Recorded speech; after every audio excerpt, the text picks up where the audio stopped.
Knives. Oh, what are they for, huh? Well, of course, cutting and slicing and maybe scraping, maybe a little crushing, maybe some stabbing too, but please don't stab each other. And kids, be careful, make sure you have adult supervision with knives, alright? How do I get out of here? Where's my sous chef? Jean-Pierre? Oh, Jean-Pierre! Jean-Pierre! Jean-Pierre! Bonjour again, mon amis! Yes, Chef Michel here, and I'm at home in my kitchen, and I'm so happy that you have joined me on what is going to be one very exciting journey, alright? Now, of course, you may have noticed that I have a French accent, huh? But I live in Australia, I love it here, and so, you know, over time, the accent has permeated, and occasionally, you know, it's a bit of a muddled accent. So I apologize if you cannot follow what I say. And in good Aussie spirit, I say, good day of meat to you, huh? How you going? Yes, you can see that I can speak Aussie very well. I have to also mention, it's not just me here, but my sometimes sous chef, Jean-Pierre, also helps me doing a lot of the work with the preparation and setup and whatnot. And so, without further ado, let me introduce Jean-Pierre! Jean-Pierre! Jean-Pierre. Where is he, huh? I never can find him. Where is he? Probably in the basement, enjoying my fine wine. Let me see if I can find him. So for my own protection, in case he's been drinking heavily, alright?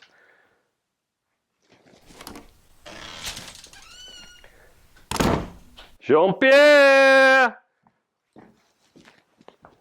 Yes, well, unfortunately, I did find Jean-Pierre stinking drunk and unconscious in my basement with an empty bottle of Chateau Margaux I was saving for a special occasion, but never mind.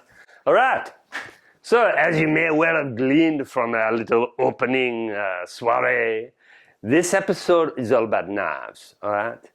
We're just going to go through the different types, all right? What they're used for. So why do we need knives, huh?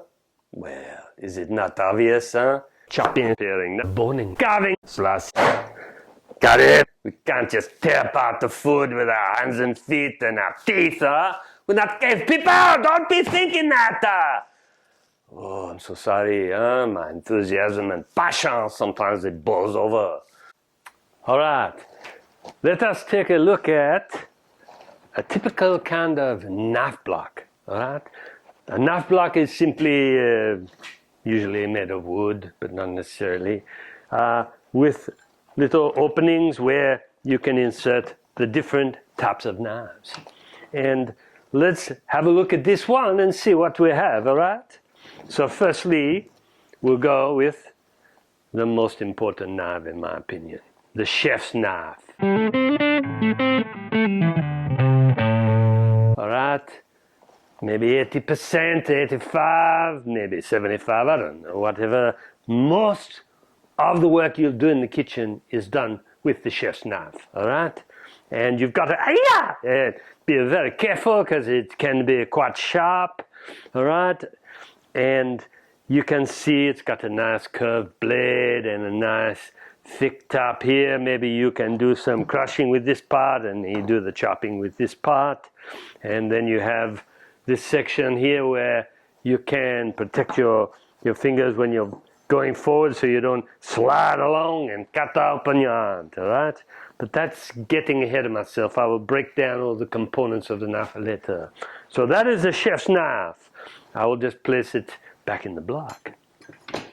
And next we'll talk about the paring knife. I would say that if you have a chef's knife and a paring knife, you're probably covering every base that you need, just about anyway. Paring knife is for doing very small things. Maybe you're doing a little bit of peeling, something fine. You're paring some fruit, okay?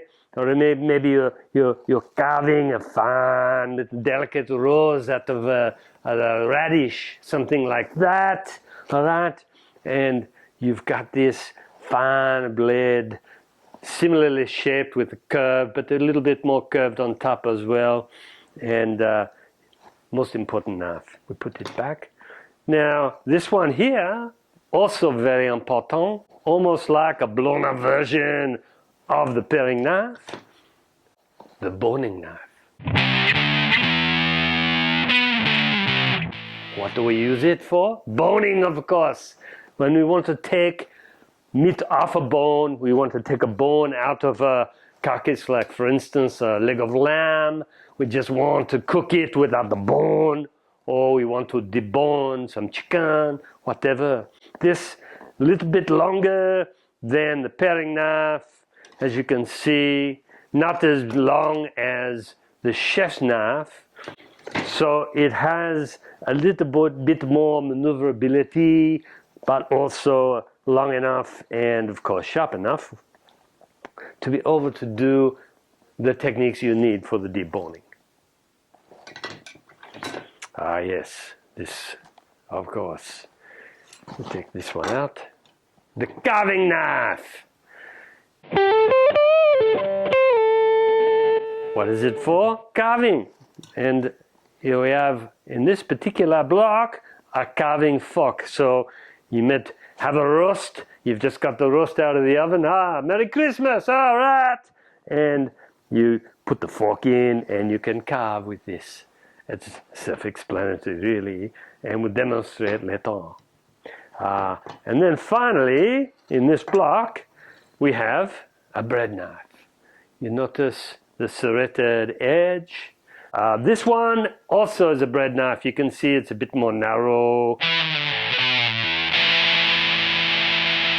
Okay, both very sharp and very good for slicing straight through bread. Of course, you could slice other things with it too, all right? But mainly just for the bread. And I just happened to store this extra one I was given as a beautiful gift in the block as well. Of course, I omitted one object in the knife block, and that is the honing steel. Of course, you can't cut with it. You probably can do a bit of tenderizing, but don't do that. There's other tools that do that better. Really, this is just to hone the edge of your knife, all right? Over time, the knife straight edge gets some curvy bits in it. And what we do, we just do a couple of runs in there just to hone it so it stays straight. You see some of the great chefs, so maybe you watch a bit of, Gordon Ramsay, Malige. And he is doing it very fast. Oh yes, I can do this till the cows come home, all right? Or you can be very careful and more basic and just run your knife down like this. Very careful, very slowly. Anyway, that is what that is. It is a honing steel, all right.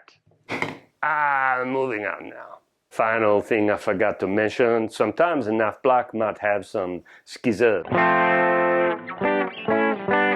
And these skizzers, you can use this for like cutting up poultry, chopping herbs, various things. But you always have a pair of skizzers to use for that.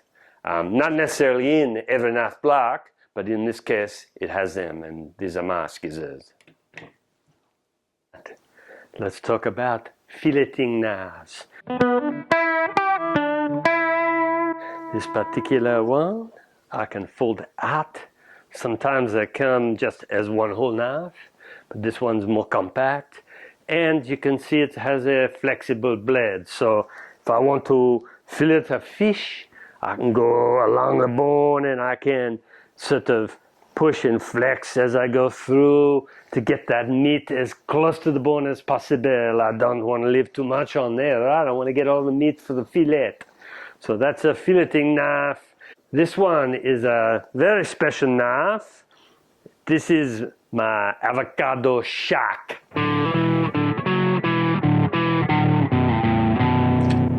His name's Robert. Hello, Robert, how are you? I'm very good, thank you, Michel. Well, Robert, you lazy old shark now, I see you've been procrastinating in the drawer. Why don't we look at your function? You can see there's a blade here, all right? So we can slice through the avocado, and then we've got this grabby bit, hold the seed, pull it out, and then a scoopy end. So really it's not just a knife, it's a multifunctional tool for one particular purpose. However, with this curved blade, I could use it for various things, but so happens it's mainly for sharking out the avocado. And now we have this, the Mitsiluna, all right?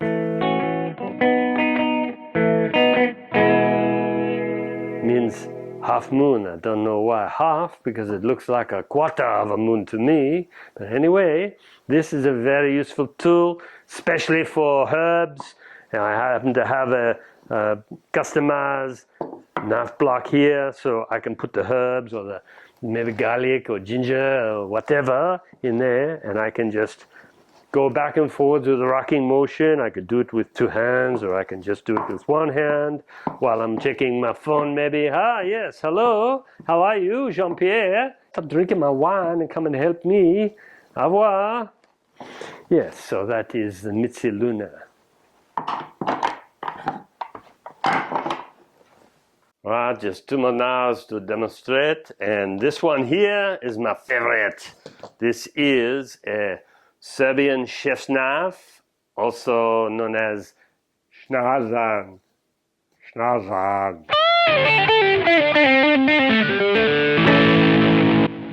Hard to pronounce, but very easy to use, very comfortable handle, nice heel with the finger can set in there, and strong spine, thick bolster, quite a bit of weight.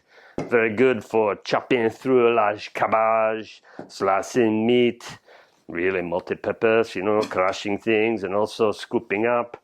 Yes, could clip through bones, but I don't want to damage the blade, so I use something else for that, all right? Has its own holster it goes into, very nice. The cleaver.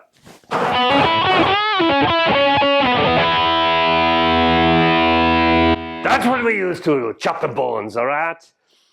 And also my cutting board now, damn it. Yes, good bit of weight, thick, strong spine, all right? In Asian cooking, they use it as a multi-purpose tool. They're slicing vegetables and all sorts of things and crushing. But for me, I only really use it for cleaving the bones and defending myself against obnoxious drunken sous chefs named Jean-Pierre. Although I would never use it against him, it's all a bluff, but don't tell him, all right? We'll demonstrate in future video how to use it, all right? So let's give some more detail about the actual structure of the knife itself, all right? We'll use the chef's knife as an example. So, as you see, there's a shape to it, of course, like everything has a shape. And let's break it down. So, along here, this top part, we call that the spine, just like, we have a spine in our body. And a tip, and then we have the blade. I'm not going to run my finger along there, I'll cut it.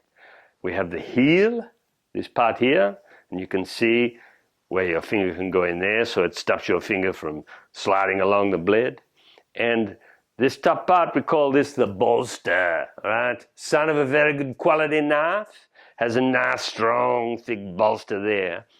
And then you can see this blade, it extends all the way down through the handle. This is called the tang, all right? And it is a sign of a very good quality knife if you have a full tang.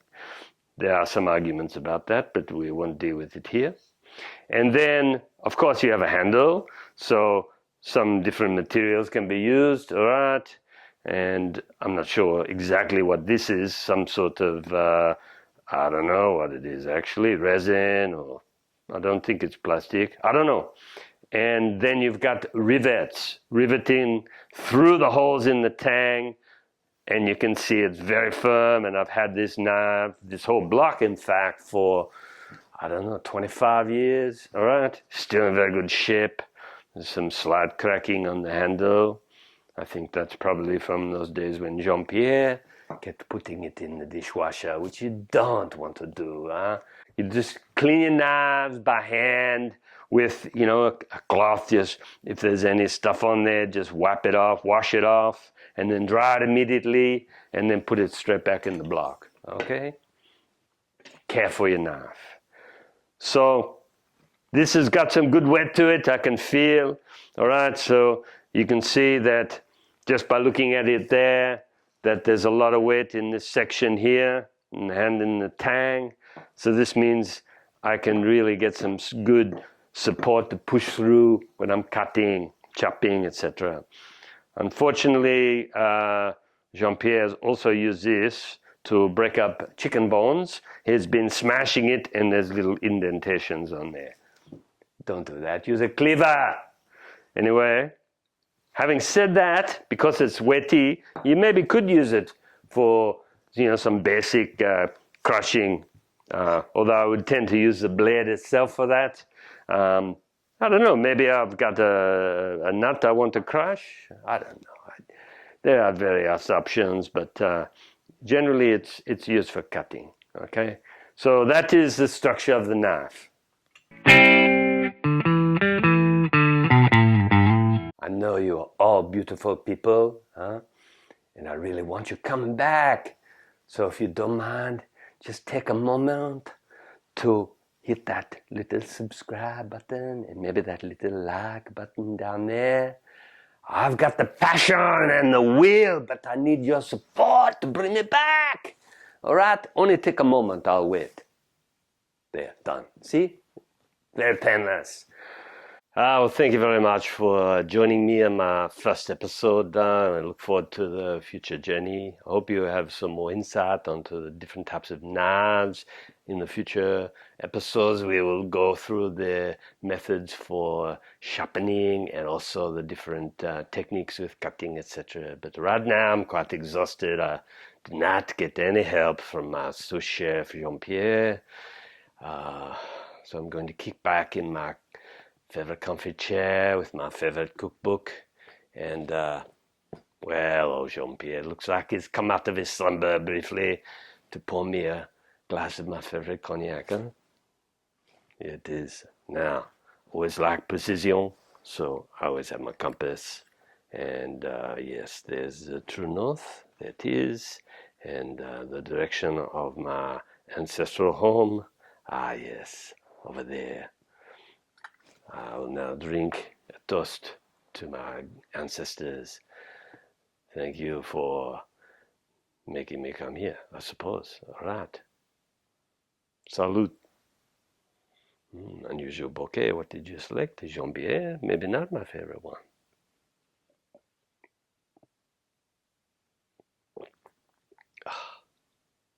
Cold tea. Oh, Jean-Pierre. Well, I'm stuck. I may as well get comfortable. So I'll just get myself a nice pillow, huh? Yes. Bit of reading material too. Yes, very nice. Yes. It is.